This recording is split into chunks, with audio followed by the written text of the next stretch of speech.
as president, you'd be in charge pretty much single-handedly of America's foreign policy. So with that in mind, I have to ask you about Ukraine. So in the spring, you described the war in Ukraine as a, quote, territorial dispute. You issued a statement saying it was a territorial dispute that was not central to America's national interest. There was an outcry over this, and then pretty soon after you seemed to change your view and describe Putin as a war criminal and say that it was central to America's foreign policy. Why did you change, and where are you now? So the last part I did not say. I served in Iraq during the Iraq campaign in Fallujah. I was attached to U.S. Navy SEAL Team 1. And remember, it started on what WMD. Then we had al-Qaeda in Iraq. Then it was create a democracy. Then it was that. And so the lesson that I learned from there is if you're going to commit to do military, whether it's aid or whether it's troops, you need to have a concrete idea of what you're trying to achieve. And so from the time I got out of the sandbox and landed back in the United States 15 years ago until the present, I've always felt that. And so my critique of the DC foreign policy elite is that they are doing a blank check policy without telling us when we will have achieved our objective. And I believe that today, and I believe that then. Now, because you dissent from the DC foreign policy elite, they then try to smear you and say, oh, you must be for Putin. I've always thought Putin's a bad guy. I still think he's a bad guy. But that's a separate question for a leader who's got to look at the world in very clear-eyed glasses. You know that it's not all peaches and cream out there. And you have to make a judgment about what's in America's national interest. And so that's the position that I believe. And I also believe that I wish the DC elites cared as much about our border as they do about the Ukraine-Russia border. Because there's people pouring into this country. We have people dying from fentanyl overdose. The cartels are running the show.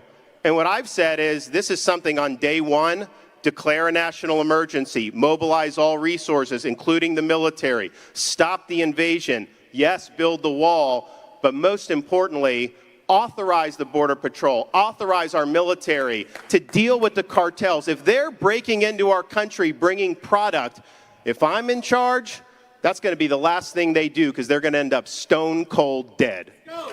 Amen. So what, we just go back. You had a great critique. So what is the goal, do you think, in Ukraine? When do we know we've achieved it? They will not define it. And what do you think it should be? I think the goal should be to have a sustainable peace in Europe.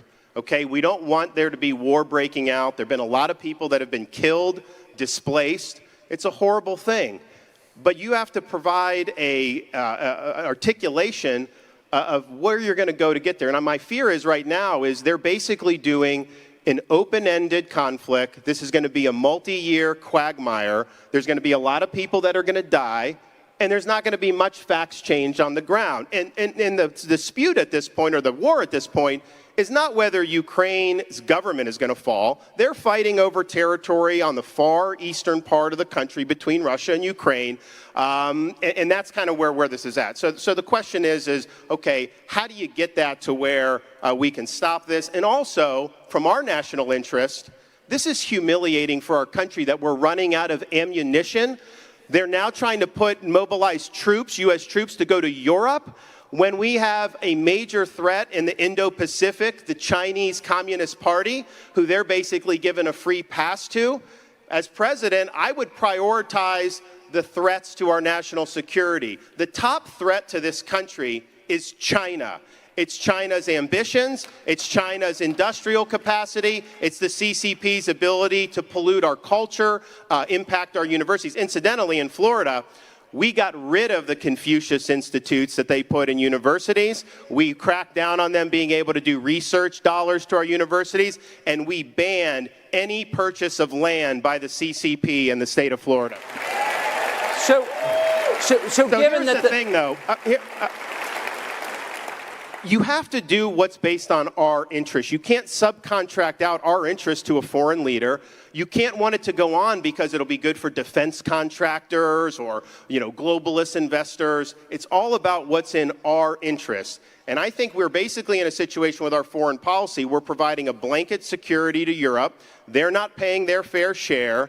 and we're not doing what we need to do to project power in the Pacific. At the end of the day, the CCP respects hard power. And I'm concerned that because a strong America can deter conflict, I think a weak America may be on the path to inviting conflict with China. And if we continue to be weak abroad and allow our culture to deteriorate here at home, we can have a situation where our kids or grandkids are studying, memorizing 37 different pronouns in Mandarin, and we can't have that. So we've got to do better as a country.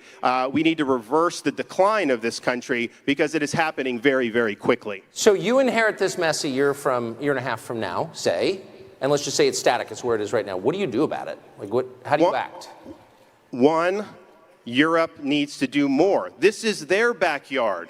We have NATO countries that don't produce support for their own defenses, and we're supposed to do it, and we're taking away weapons and ammo that could go to respond to contingencies overseas. So we would do more in terms of the Pacific, and the goal should be to bring it to a conclusion. You bring it to a conclusion in a way that's a sustainable peace and that doesn't reward aggression, and you have to be able to use different levers that you have. I mean, for example, one of the leverages I would use vis-a-vis Russia is I would do our own energy exploration and send it over to Europe so they don't have to rely on Putin. I would stop giving Iran a free pass like Biden is because they're funding Russia. So we have some ability to use this, but the goal should be we cannot have a quagmire that goes on for years and years. And seeing Biden put those troops there, I can tell you, we cannot have American troops in Ukraine. That is a total non-starter.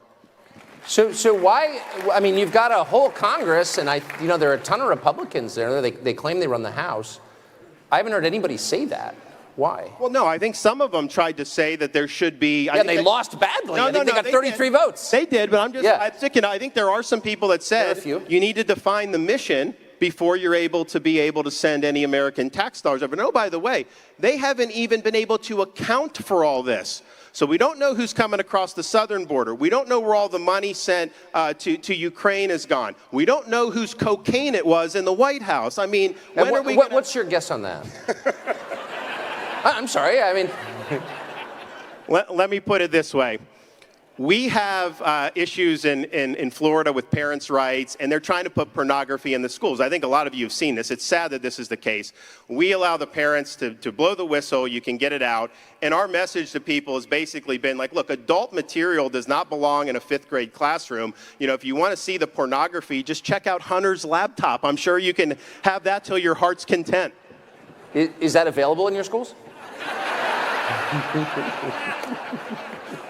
Hopefully not. My kids are older, I don't know.